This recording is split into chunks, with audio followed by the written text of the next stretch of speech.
कश्मीर में आतंकवादियों का टिफिन बॉक्स प्लान किया है, ये आपको बताएंगे। आईएसआई ने दरअसल आतंकियों की फंडिंग के लिए अब एक नया तरीका अपनाया है, टिफिन प्लान बनाया है। सूत्रों से यह अहम जानकारी इस वक्त आपको बता रहे हैं हम। आतंकियों को टिफिन बॉक्स के जरिए पैसा पहुंचाने की साजिश हो रही है।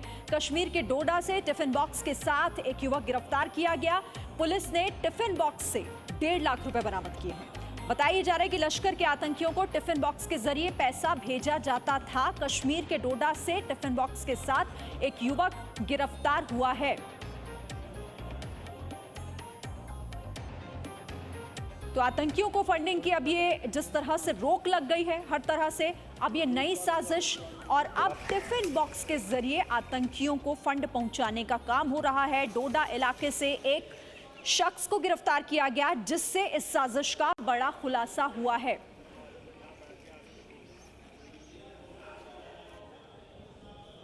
चलिए, इस खबर पर बातचीत के लिए मैं सीधे रुख करूंगी। मेरे साथ मनीष शुक्ला हमारे सहयोगी जुड़ गए। मनीष, क्या है पूरी खबर? देखिए शिरीन, ये कई दिनों से ऐसे इनपुट्स मिल रहे थे कि जम्मू कश्मीर में आतंकियों की फंडिंग एक बार दोबारा शुरू हो गई है। आपको याद होगा कि एनआईए ने जांच शुरू की थी, जो पाकिस्तान से हवाला की फंडिंग हो रही थी, जो अलगाववादियों के जरिए आतंकियों तक पहुंच रही थी, उस पूरे नेटवर्क का एनआईए ने खुलासा किया था। काफ़ी दिनों तक ये फंडिंग रुक गई थी, लेकिन अब दोबारा इस तरीके की जानकारी सामने आई। कुछ दिनों पहले इंटेलिजेंस एजेंसीज ने ऐसी रिपोर्ट दी थी। तो कल डोडा का एक युवक को गिरफ्तार किया गया। ये जो युवक है ये नर्सिंग का स्टूडेंट है, यानी नर्सिंग की पढ़ाई कर रहा है और पंजाब से आता जाता था। तो वहाँ से उसको बोला गया था लश्कर तोयबा की तरफ से कि पैसे जो है टिफ़िन के ज़रिए आतंकियों तक पहुँचाने हैं। लश्कर के जो आतंकी उनको जो जम्मू में हैं उनको देने हैं। और ये सारी जो जानकारी थी वो टिप ऑफ मिल गई थी सुरक्षा एजेंसियों को, जिसके बाद उनको गिरफ्तार किया गया। लेकिन अब जहां एक तरफ जांच हो रही है, वहीं ये भी देखा जा रहा है कि किस तरीके से पूरा मॉड्यूल काम कर रहा है और किस तरीके से आतंकियों को फिर से फंडिंग शुरू कर दी गई है। क्योंकि बाकी सारे रास्ते तो बंद हो चुके हैं और अब फंडिंग रुकने के बाद कमर कैसे टूटी आतंकियों की, ये भी हम लगातार दिखा रहे हैं। मेरे साथ दो खास मेहमान और जुड़ गए हैं। कर्नल तेज टिक्कू हमारे साथ जुड़े हुए हैं, साथ ही एसपी सिन्हा सर हमारे साथ जुड़े हुए हैं। आप दोनों का बहुत स्वागत है जी न्यूज़ पर। एसपी सिन्हा सर, कैसे समझ रहे हैं साजिश को, आप कैसे देख रहे हैं? क्योंकि फंडिंग पर पूरी तरीके से रोक लगना, उसके बाद कैसे हथियारों की कमी से, लोगों की कमी से जूझ रहा है आतंकी संगठन, ये तो हम देख ही रहे थे। अब ये नए तरीका टिफिन बॉक्स के जरिए फंड पहुंचाने का काम। देखिए, बिना पैसा के आतंकवाद नहीं हो सकता। तो पैसा तो प्री रिक्विजिट है, ये तो बहुत ही जरूरी चीज है। जिस तरह से बॉर्डर पे हम लोग चौकन्ना हो गए हैं, तो इन्फिल्ट्रेशन बहुत मुश्किल हो गया है पाकिस्तान के लिए।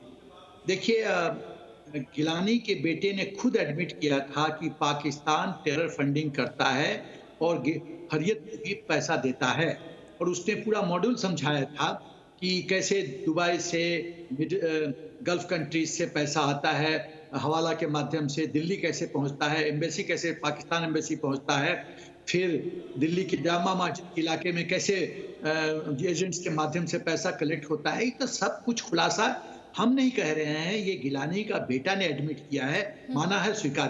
पहली बात। दूसरी बात यह है कि दुख तब लगता है जब हिंदुस्तान के अंदर रह के लोग इस देश के साथ देशद्रोह करते हैं और टेरर फंडिंग में इन्वॉल्व हो जाते हैं। तीसरी बात, ये सच नहीं है कि लश्कर तौबा मदरसा मस्जिद बनाने के लिए पैसा फंडिंग करता है। हम क्यों अलाउ करते हैं इस तरह का फंडिंग मदरसा मस्जिद बनने के लिए, और उसमें लीफलेट डिस्ट्रीब्यूट किया जाता है जिसमें गजबाए हिंद की बात होती है और पूरे यहाँ के मुसलमानों को भड़काने का प्रयत्न करता है हाफिज सईद। चौथी बात जो मैं कहना चाहता हूँ कि आप यदि पाकिस्तान की साजिश देखिए इस देश के साथ, तो 13 उदाहरण मैं दे सकता हूं। समय की कमी के कारण तो उतना नहीं समय है, लेकिन 13 उदाहरण दे सकता हूं कि किस तरह से पाकिस्तान ने 1947 से लेके अभी तक हिंदुस्तान के खिलाफ साजिश किया। चाहे आप श्रीनगर अटैक की बात कीजिए, 65 वॉर कीजिए, 99 कारगिल वॉर की बात कीजिए, 26/11 आतंक की बात कीजिए। आप यहाँ के दुख तब लगता है जब यहाँ के मुसलमान भाइयों को धर्म के नाम पे पाकिस्तान गुमराह करता है और वो स्लीपर सेल्स या OGW ओवरग्राउंड वर्कर्स के रूप में उनको इस्तेमाल करता है और पूरा यहाँ आतंक फैलाता है। मुझे तो समझ में नहीं आता है कि यहाँ के मुसलमान भाई इस दलदल में फंसते क्यों हैं। उनके लिए राष्ट्र प्रथम है या धर्म प्रथम है? और क्या पाकिस्तान मुसलमानों की भी स्थिति पाकिस्तान में अच्छी है? जावेद अख्तर साहब ने कहा था कि आप पाकिस्तान जाके देखो और जब हिंदुस्तान आओगे मुसलमान भाई तो हिंदुस्तान की जमीन को आप चूमोगे कि क्या कितना बढ़िया है। यहाँ तो लेज़र फेयर है, जो मर्जी करो, कोई टोकने वाला नहीं। बिल्कुल। तो सवाल ये पैदा होता है कि ये टेरर फंडिंग एक बहुत बड़ा इंस्ट्रूमेंट है, बहुत बड़ी शक्ति है आतंक का। यदि हम टेरर फंडिंग और जब आतंकियों के आर्थिक तंत्र पर चोट की गई तो उसका नतीजा क्या रहा वो भी हमने देखा, कैसे आतंकियों की कमर तोड़ने का काम हुआ और अब वही आतंकी फंडिंग के लिए टिफिन बॉक्स का सहारा ले रहे हैं। एक और बड़ी खबर इस बीच बता देते हैं, पाकिस्तान की बैट वाली साजिश क्या है। पाकिस्तान की बैट वाली साजिश ये है कि एलओसी पर बैट हमले की साजिश रच रहा है पाकिस्तान। पाकिस्तानी सेना नियंत्रण रेखा पर कर सकती है बैट हमले की कोशिश। खराब मौसम का फायदा उठाकर बैट हमले की साजिश रचने का काम आतंकी संगठनों के साथ मिलकर बैट हमले का प्लान कर रहा है। खबर यह कि नियंत्रण रेखा से सटे हुए पुंछ और राजौरी में हमले की साजिश हो सकती है। खराब मौसम का फायदा उठाना चाहता है पाकिस्तान और पाकिस्तानी बैट की साजिश किस तरह से अब काम कर रही है वो भी हम आपको बता रहे हैं। और लॉन्चिंग पैड पर 380 आतंकियों को लगाया गया है और किस तरह से लगातार सीजफायर उल्लंघन भी किया जा रहा है, क्योंकि उसका फायदा पहुंचाने के लिए आतंकियों को उनकी घुसपैठ किस तरह से हो सके, इसीलिए सीजफायर का उल्लंघन भी किस तरह से लगातार बढ़ाया जा रहा है वो भी हम आपको लगातार दिखा रहे थे। कर्नल तेज टिक्कू, आपका कमेंट चाहूंगी मैं इस पर। नया प्लान, अब नई साजिश के तहत पाकिस्तान काम कर रहा है, आतंकी संगठन काम कर रहे हैं? नहीं, मैं नहीं मानता हूँ ये कोई नया प्लान है, ये पाकिस्तान ने हमारे देश के खिलाफ एक प्रॉक्सी युद्ध छेड़ा हुआ है, पिछले 30 साल से ये चल रहा है। तो जब एक साजिश उनकी ख़त्म हो जाती है, वो उसमें कामयाब नहीं होते, तो अपने ऑल्टरनेटिव प्लान्स को वो उसमें डाल देते हैं। देखिए, 2 पॉइंट है। एक तो आपने बैट के बारे में बताया और वो टेरर फंडिंग, वो टिफिन से जो पैसा आ रहा है। पहले इनकी कमर तो तब टूट गई थी जब हमने नोटबंदी करी थी, क्योंकि काउंटरफीट नोट्स इतने सारे thousands and millions of rupees में बन रहे थे पाकिस्तान में। और उस समय जो अनफॉर्चुनेटली यूपीए 1 और यूपीए 2 के टाइम में तो बिल्कुल लेसर फेयर था, मतलब जो जहां से मर्जी आए लेकर पैसा लेकर आता था। तो जब ये एनडीए सरकार बन गई तो नोटबंदी तो पहली चीज़ हुई जिससे उनकी कमर टूट गई। उसके बाद जो इनके चैनल्स थे, जो आपने देखा, पाकिस्तान एम्बेसी से पैसा आ रहा था, कुछ मुस्लिम कंट्रीज़ हैं मिडल ईस्ट के, वहाँ से पैसा आ रहा था, हुर्रियत को आ रहा था, और हुर्रियत के अपने लोग बैठे हुए थे अलग अलग जगह पर, वो इस पैसे को मनी लॉन्ड्रिंग करते थे। फिर हमारा मनी लॉन्ड्रिंग का एक्ट सख्ती से उस पर कार्रवाई करने लगी तो इनकी कमर तकरीबन टूट गई। और जैसा जनरल सिन्हा साहब ने बताया, पैसों के बगैर प्रॉक्सी वार आप नहीं चला सकते। उसमें पैसा चाहिए, आपको ट्रेनिंग देनी है, आपको कम्युनिकेशन देनी है, आपको इंटेलिजेंस सेटअप देना है, आपको आर्म्स देने हैं, आपको एम्युनिशन देना है। तो ये सब चीज़ें जब तक वो दे नहीं पाते तो इस तरह से जो है वो आतंकवाद को आगे नहीं फैला सकेंगे। और आपने देखा पिछले 3 साल में आतंकवादियों की जो कमर टूट गई है कश्मीर के अंदर, इसके 2 कारण। एक तो इंटेलिजेंस जबरदस्त मिल रहा है और उनका पैसे भी जो हैं उनको ड्राई अप हो रहे हैं। कोई चैनल्स हम बिल्कुल ब्लॉक करके रखे हुए हैं और रख भी रहे हैं। और ये मुमकिन हो पाया क्योंकि आतंकी फंडिंग पर किस तरह से रोक लगाई जा सके वो हर कोशिश की गई। सरकार की इच्छा शक्ति क्या रही और सेना की कार्रवाई क्या रही, सर मैं ये भी आपसे समझूंगी। लेकिन इस बीच एक और बड़ी खबर आ रही है, वो ये कि पाकिस्तान की खुफिया एजेंसी आईएसआई का नया प्लान डिकोड। सूत्रों से खबर है, आईएसआई आतंकी हमले के लिए महिलाओं की भर्ती कर रहा है। आईएसआई महिला ओवरग्राउंड एजेंट की भर्ती कर रहा है। आप समझिए इसे, आईएसआई महिला ओवरग्राउंड एजेंट की भर्ती कर रहा है। आतंकी हमले के लिए अब महिलाओं का सहारा ले रहे हैं आतंकी संगठन। ये आईएसआई का नया प्लान है जिसे लेकर ये खुलासा हुआ है। सूत्रों से बहुत अहम और बहुत बड़ी जानकारी इस वक्त आप देख रहे हैं।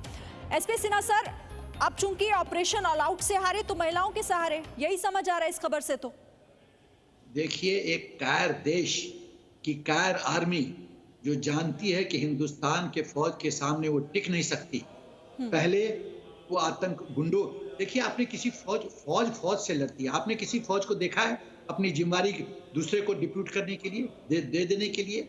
ये पाकिस्तान आर्मी की फौज है जो गुंडों को देती है, आतंकियों को जिम्मेदारी देती है कि तुम हिंदुस्तान से लड़ो। ये कायर देश जो कि अपना काम करना नहीं जानती और गुंडों से काम करवाती है। दूसरी बात जो एक मैं और टेरर फंडिंग के परिप्रेक्ष्य में टिप्पणी करना चाहूंगा कि मोदी सरकार आने के बाद जम्मू एंड कश्मीर में बैंक्स की जो व्यवस्था थी वो पूरा तरह से राजद्रोह करती थी, टेरर फंडिंग में इन्वॉल्व थी और पैसा निकाला जाता था कुछ पॉलिटिकल पार्टी के बहुत बड़े बड़े लोगों के द्वारा, और कोई अकाउंटेबिलिटी नहीं थी, कोई माई बाप नहीं था, कोई पूछने वाला नहीं था।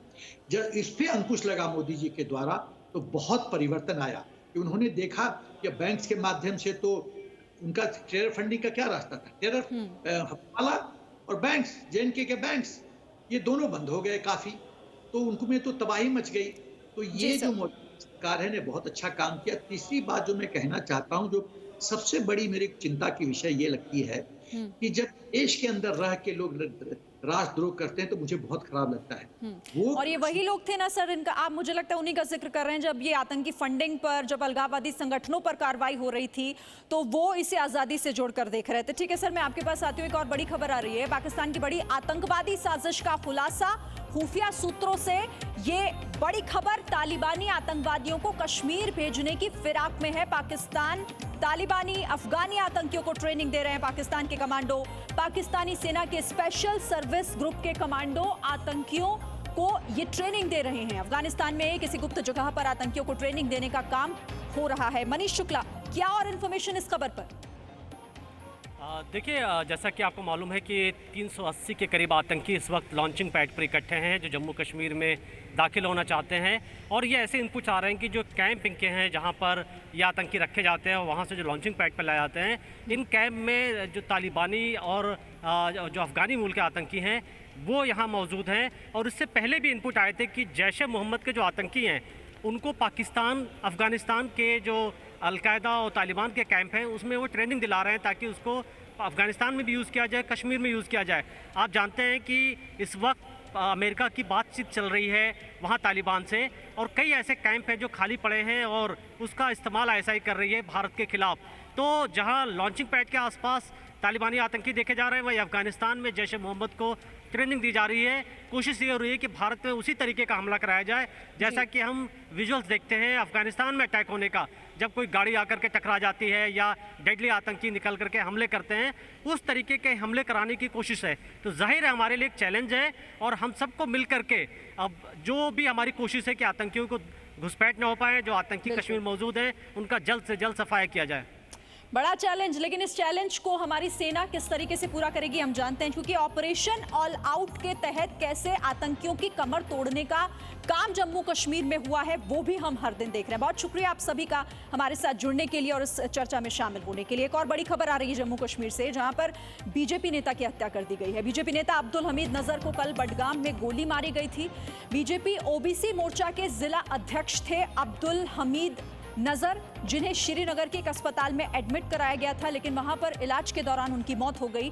अज्ञात लोगों ने कल मॉर्निंग वॉक के दौरान गोली मारी। बीजेपी नेता अब्दुल हमीद नजर को OBC मोर्चा के जिला अध्यक्ष थे, मॉर्निंग वॉक के दौरान गोली मारी। हालांकि उनका इलाज चल रहा था श्रीनगर के अस्पताल में, जहां उनकी मौत हो गई।